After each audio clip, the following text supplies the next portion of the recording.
Universidade Hito Husi Malásia participa em exposição Estudo Badahuluk. Nebe realiza Husi Educação Malásia Global Service, hamutu com embaixador Malásia e Timor-Leste. 5-3-2-1.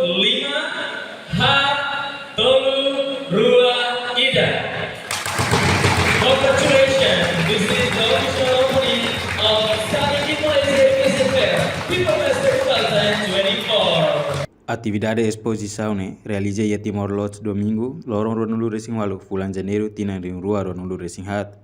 Embaixador Malaysia e Timor-Leste, Amarji Jarjit Si informa, governo Malaysia loca oportunidade para estudante no professor Sira, onde atende informação atual di Universidade Hito, nebe kualidade ya Malaysia. Hari ini kita adakan aktiviti ini untuk berikan peluang kepada pelajar-pelajar, bapa, sekolah, guru, ya, untuk mendekati, untuk mendapat satu informasi yang terkini terus langsung daripada 7 universiti terkemuka daripada Malaysia, ya, untuk mereka kenali dan terokai kemungkinan untuk menghantar pelajar Timor-Leste ke Malaysia.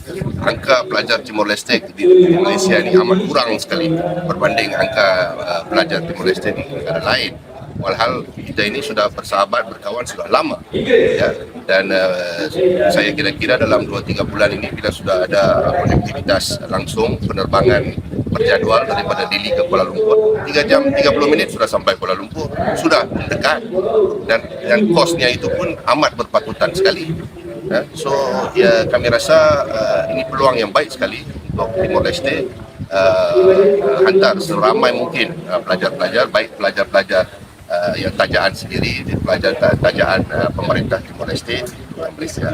Dan untuk tujuan itu, promosi ini tidak ada agensi yang lebih baik daripada EMGS, satu-satunya agensi pemerintah Malaysia yang memang khusus untuk fungsi untuk menjadikan Malaysia hub pendidikan tinggi selatan yang diwakili oleh Bapak Menteri. En cuanto Chief Executive Officer, CEO Education Malaysia Global Service, Novienta Suri promete, MGS hamutu ko embaixador Malaysia e Timor-Leste sea fácil estudante sira nebe hakara gua sekolah ya Malaysia.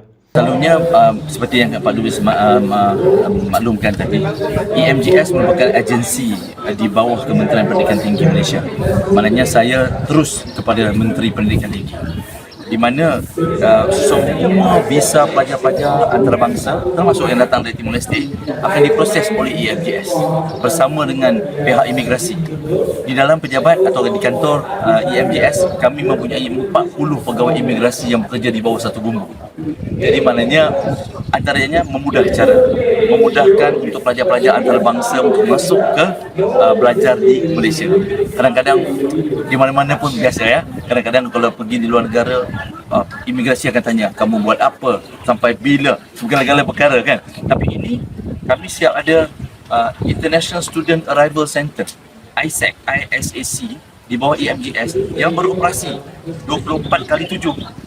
Bermakna pelajar antarabangsa yang datang boleh pergi ke kaunter kami dan kami yang akan bawa ke special lane immigration di bandara di KLIA, ya. Jadi itu memudahkan antaranya.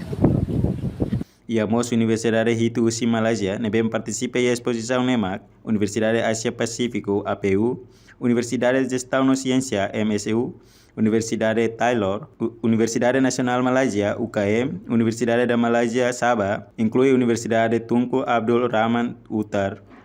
Reportagem Olívio Silva, Televisão Timor Post.